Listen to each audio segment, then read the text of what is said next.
Hello ratbags, it's Jade. Welcome to a BIOMUTANT video. Today, spoilers, I'm going to be showing the 4 World Eater bosses, a major component of the game. Taking on these creatures is a huge task with lots of missions leading up to it to prep you to fight the battle against these ginormous creatures.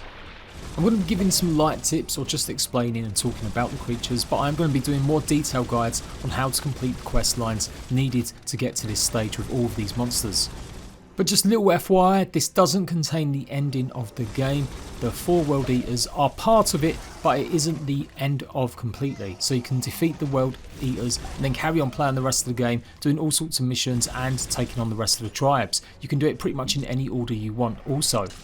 So make sure you go and check out the rest of the content if you want more help. I've got loads of tips and guides for BIOMUTANT, building the best classes, the best weapons and all sorts more. Make sure you liked, make sure you subscribed. Let's go with the 4 World Eater bosses. So you can do the bosses pretty much in whatever order you want, but as you progress through the map going towards the north, it does get harder and you'll find more harder enemies, as well as biomes and areas that you might need specialist equipment to get through or taking a long way around. So I started off on the east with Goop. He's going to pretty much show me how to get hold of a goose slide, which is the water skiff jet ski thing that you're going to be needing to beat the first one. And this is repeated for all 4 bosses. You're going to need a specific piece of equipment or some sort of mount to help you defeat the bosses in the initial stages, and then you might be able to take them on foot or other ways. You will maybe also need to upgrade certain pieces if you want to access some of these bosses too. So once you've followed the quest lines to get the goose slides, you can then use it to traverse the shallow waters. Note, it can't be used in later stages of the game where you find deeper water or there's some glitch or bug. I couldn't use it in parts of the north, but down here in the east section and southern sections you can use it to take on lots of enemies on the waterways like these, and to also get through some toxic areas. You're going to need upgrades level 2 to get through this green areas of slime or water, or go around it. You can call or summon your vehicle at any time as long as you're close enough to water. So the first boss is of course Porky Puff, that I took on anyway, and you can see he's got 3 giant massive heads and a pretty ferocious tail. Now despite looking like he enjoys a bit of time on land, he's pretty adept in water too. Now despite me using a lot of my guns in the boss fights, I don't necessarily think you need to always have the best weapons. There are ways to defeat them and they normally come with 3 stages. You can see some sort of pimples on their legs or arms, and that's a feature you're going to be doing a lot of. You can see how much health you damage when you shoot them explicitly, and that's pretty much the first stage, shooting them so that the creature does fall over or you can do more damage. These initial waves that he's sending aren't too challenging. You can just simply move around and glide and keep firing. Obviously when it's got the infinity symbol, that means you're not going to be doing much damage. And you can see an attack there probably did about 10% of my health initially. He has a pretty ferocious swipe of his tail that you do need to be a bit careful of, and yeah, don't get too close to him. The next stage is bringing these mines, which you do obviously need this vehicle to help you with, and you'll latch onto them pressing the square or the X button depending on what you're using, and then simply just bring them forward and then press the R2 or RT button to explode underneath him. Just like this, latch onto it, then go as close as you can and then press R2 to detonate, and it will proper put him down and take a big chunk of his health away. Now if you have got a lot of decent weapons, maybe you've been looting quite a bit, then I'm sure it's going to be a lot easier doing this fight. I maybe didn't have the best sort of bullets or ammo or high level gun here. Now the next phase he turns into pretty much Jaws, going through the water with his tail popping up so that you know what direction he's going to come in, and you just got to simply try and avoid it. You can try blowing him up with stuff, but I don't think it necessarily does anything. Just keep running around and hopefully avoid him before he pops up again. Now part of your missions or quests to get the goose slide was also finding this special ammo, and again this is a repeated feature. In this instance I had to find rubber ducks so that he would be distracted by the rubber ducks and I could then go ahead and wail and shoot on him. You will do a little bit more damage if you're aiming for the face, it does look like, and I was wondering if I could get more damage by shooting at his tail, but I couldn't really test it out enough. I keep shooting also at the pimples that appear on his legs, and you can see I've got lots of red numbers now flashing up as he was distracted by the ducks. And that is pretty much how you're going to defeat him, either using the mines to drag him close to him to knock him out, or shooting at his pimples to bring him down a little bit and then distracting him also with the ducks, all just so you can get more shots at him without him sending the waves. I would rank this boss fight as maybe the second easiest to do. And in terms of the equipment and the quest to go and get the stuff needed, I would say it's probably one of the easiest. We're now into the third and final stage, where obviously he's going to be sitting on land, and this is where it does get a bit more difficult. It's not a complete walk in the park, although I do kind of wish a lot of these boss fights were just a little bit more tougher. I only died once, taking on all 4, and I kind of rushed the last 2. I spent much more time going and getting different loot and leveling up and stuff to take on the first 2, and then the last 2 I kind of just ran out and said if I could defeat them. But yeah, this stage is pretty tough, I'm not going to lie. Being able to time your jumps perfectly is really tough, so you've got to make sure it happens right at the last minute. Otherwise, just do what I did, rely on having lots of health packs, which I have found pretty easy to come by. If you're someone that's got a lot of vitality, this should be a lot easier for you too, and yeah, if you've got a lot of points in agility, it should be a lot easier. I was absolutely getting wrecked by these rocks. I just couldn't avoid them enough, but it was okay as I could rely on my health packs. So despite me never being able to avoid any of these ground pounds or the rocks, I still think this is fairly easy just because of how much health I was able to use with my health packs. And like I said, if you've got a big vitality character or lots of armor, lots of decent gear, then it shouldn't really be too much of a problem. But they do hit pretty hard. You can see they take around 30-35% of your health each one, and the ground pounds there, they take at least 10 to 15 as well.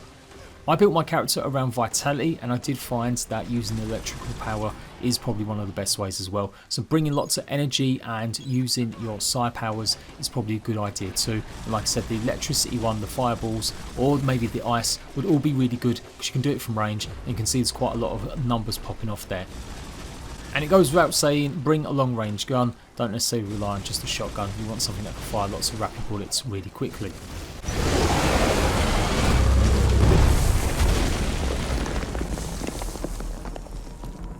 And that is it, that's the Porky Puff defeated. You can obviously still use that vehicle to explore the eastern side of the map. And when you've defeated all of them, they go and pretty much chew on some of the routes a bit closer to the Tree of Life.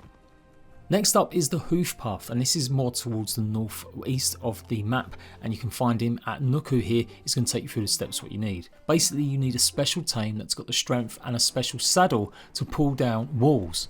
It's quite a deserty, chasmy area, so you'll find a lot of these structures that you can pull once you've unlocked all the steps. It does take quite a while to go and get him and then get the necessary stuff, and once again you're going to need a special sort of ammunition, which in this case is butterflies, to distract the boss. So I pretty much rank this boss as maybe the third easiest to do, as it was just fairly simple. Maybe some of the steps to go and get the mounts were a bit long, but it wasn't that too taxing, and the enemies that you encounter are leveled with you, but it wasn't that hard.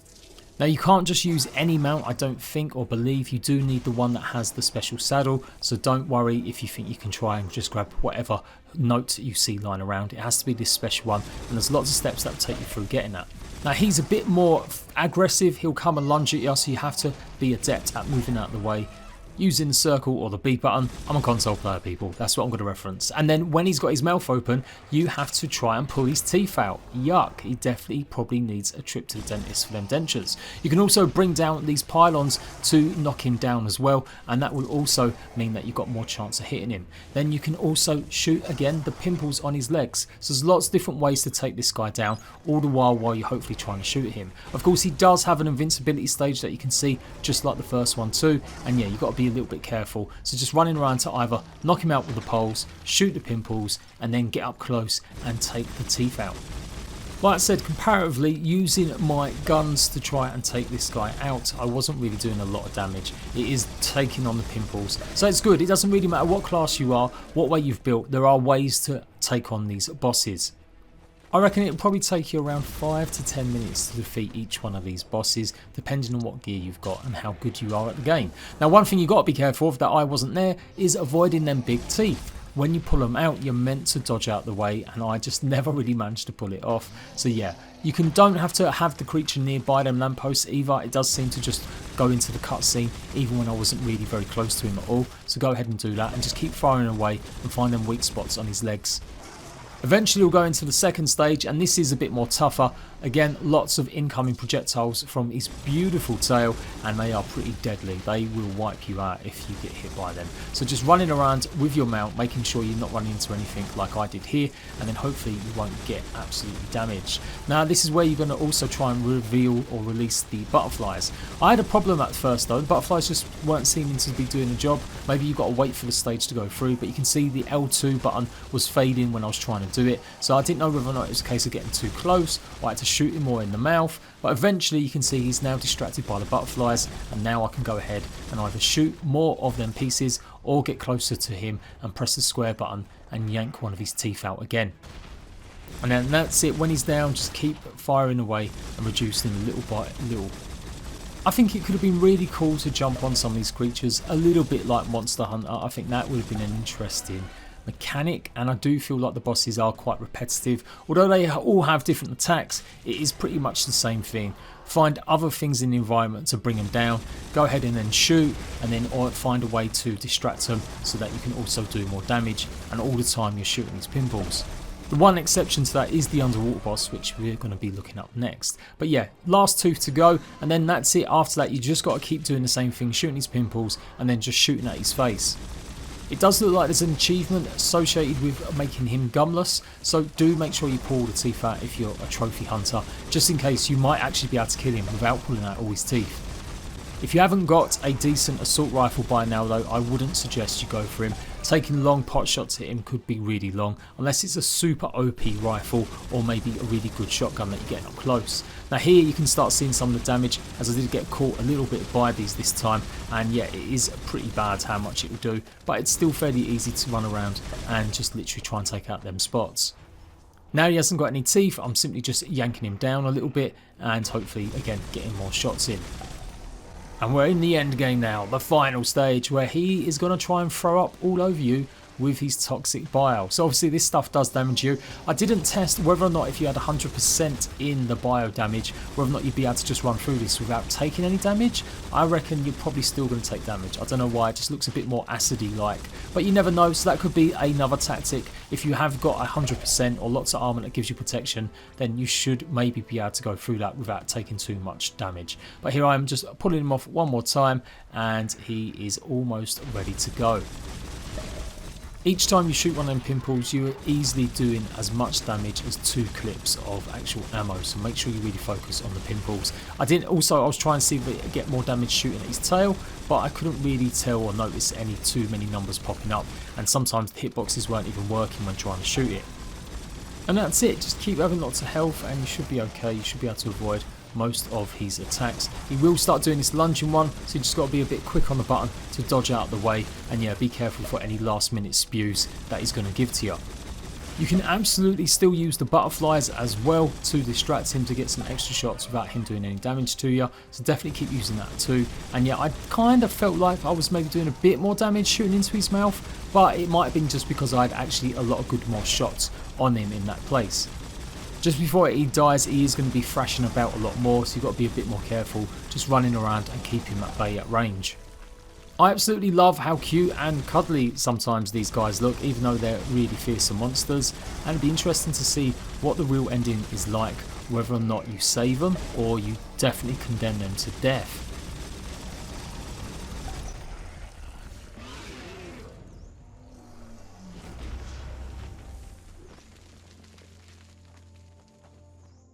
Boss number 2 complete.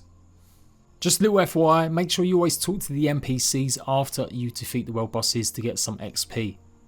Also bear in mind there are some choices about some of the NPCs, so if you particularly like them, bear that in mind, as you may have to make a decision about something with them. I don't want to spoil that in this video, it'll be another spoiler video in the future.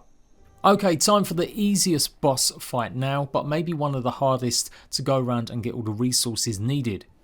We're going to be using the Octopod, which is pretty much an underwater submarine with loads of octopus tentacles. And our monster, the Murk Puff. This guy is going to be living in a big underwater area. But first we need all the components for the submarine. So we also need to make sure we got oil, we got mechanics for it and stuff. And then we also need, again, another distraction tool. Now, the northwest of the map is pretty tough. As I said, that's why it's a bit difficult. You have to go through certain dungeons and certain areas, and you are going to be taking on a lot more dangerous creatures. So yeah, that's why I would say this is probably the easiest boss fight, or one of them, but it's also the hardest to get the prep for, purely just because the amount of stages you've got to go through to get items. But when it comes to fighting him, just keep your range, keep firing away with your rockets, and you're meant to have some guppies that can distract him or you feed him. And pretty much I just found it so easy. It just wasn't a problem, an issue. This is probably the quickest one I did. You're doing lots of damage with the rockets, much more than you would do with just your sort of machine gun or whatever other weapon. And you just got to avoid obviously the big bubbles, waves that are coming your way with these sonic sort of little boom. I reckon when you get too close to him though, he does swipe and do quite a bit of damage. And there are some pods underneath his hand. I think you're meant to really go underneath him and over him to see if you can shoot them cysts again on his hands just like the rest. But I don't think I even realised till editing this now that he had some of the mechanics just like the others as well. I really didn't notice that.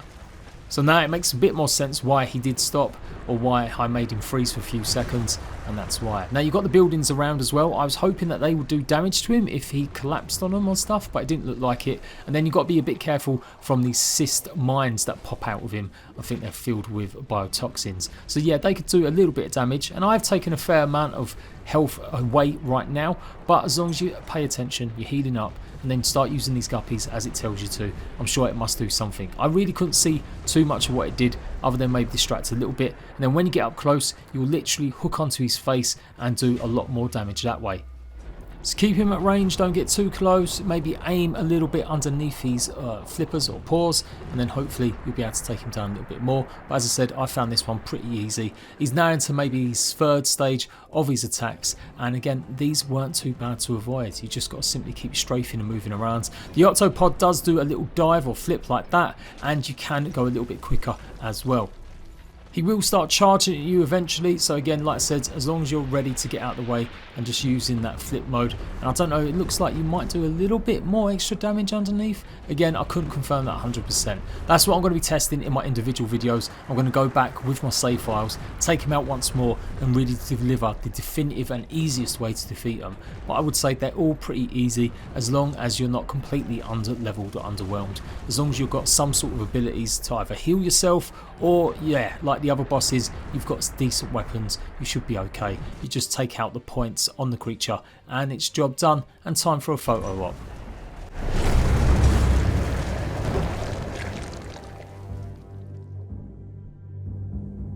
And so that leads us on to the fourth and final World Eater.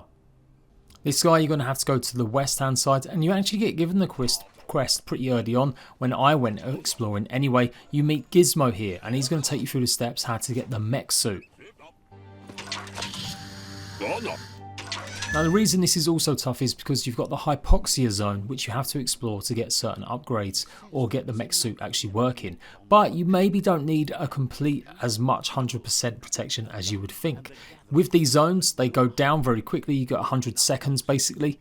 But the more protection you have, the slower that does, and if you get to 100% hypoxia score, then you won't take any damage while exploring. But there are lots of places with oxygen in the first stages, so if you do meet Gizmo, just go and attempt to go and get the stuff, and you may be able to take on Jumbo Puff a bit earlier, but the areas leading up to him are pretty dangerous, and you may need a little bit more boost in your hypoxia score.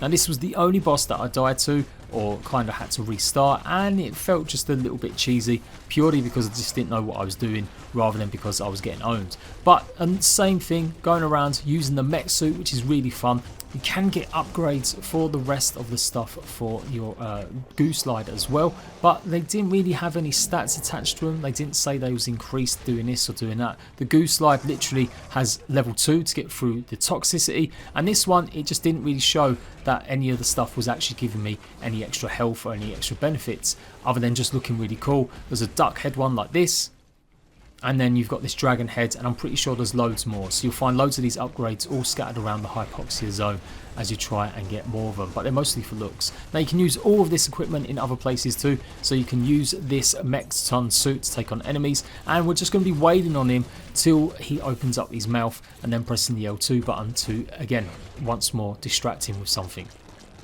Although in the first instance he pretty much just sticks his tongue out as you saw, and you just got to grab onto it and do a lot of damage. Now with the electricity attacks he does here, yeah, you will have to be a bit careful, like getting out of the way, sidestepping, but you can see they're not doing too much damage to my health. Again, maybe only sort of 10% if that, and they're fairly easy to avoid. It's quite a wide area that it hits, but as long as you're moving around left to right, you shouldn't have too many problems, and just keep waiting and shooting until you get close enough to use the L2 button to distract him. Although it does look like when he's in this stage you are going to just have to wait until he's finished. I don't think it necessarily does anything too much. He'll do an occasional headbutt on you as well, and now he's getting into his second stage. These rocks were a lot easier to dodge, and yeah, I definitely didn't have to worry about my agility score here. Just moving strafing left to right and it should be okay in your mech suit. You can dodge and move quickly in the mech suit. You can also glide for a few seconds using a little spin turbo boost, but it does use up your kite energy. And then you just got to avoid any ground pounds when he lands, and this fiery triangle that will pop out. Now that does a fair amount of damage, again about 10%. Then get up close, press the L2, and you're distracting him with the tiny little squirrels, I think you meant to. And then grabbing his yucky tongue and snapping it back. I really like this third stage. This was surprising. I totally forgot I'd seen this in the trailer a little bit, but it's really interesting. Your mech suit is gone and you are going down, down, deep down. Now this is where I died because it was just a bit cheesy. I didn't realise what I had to do. I was like kind of running around or trying to shoot stuff, and I didn't think that, you know, there were certain places you had to go, and you don't want to know where you come out, guys, or where the game tries and makes you go back in. No way forward, but going back in. Thank God it did end there, defeated, and I had to restart once more. So what you're meant to do is you've got to just jump up and find the climb spots. You can see they're really red little pimples sticking out here, and this is how you get up. And you've got various different little tunnels you can go down, just avoiding the green glue and bile that's floating down. This reminds me of Gears of War, and I definitely feel like there's so many references to other games in this game. I definitely want to do a video referencing all the Easter eggs that there are and little nods, but you just got to keep shooting at his heart. I recommend using actually a melee weapon. I found that this one, or I just had a bit of an OP melee weapon, but I still think it does more damage than shooting at it with a gun. And that's it, keep climbing up, just avoid the goo that's slowing down and you should be okay. It's fairly simple once you realise what you've got to do. Just run down, it wasn't that hard. Like I said, I kind of do wish it was a little bit harder. I felt like all the boss fights, I did them all first time through, and as I said, I was probably only max level 22 by the time I defeated all 4 World Eaters. Now if you're wondering what kind of loot you get, not much, only a bit of XP. The loot is the vehicles or the equipment or the mount special one that you get. That's the reward for defeating these and obviously progressing the story. Like I said though, just make sure you talk to the NPCs after all of them and you'll get some more XP. And yeah, fingers crossed the ending will be good. Until next time, ratbags, laters.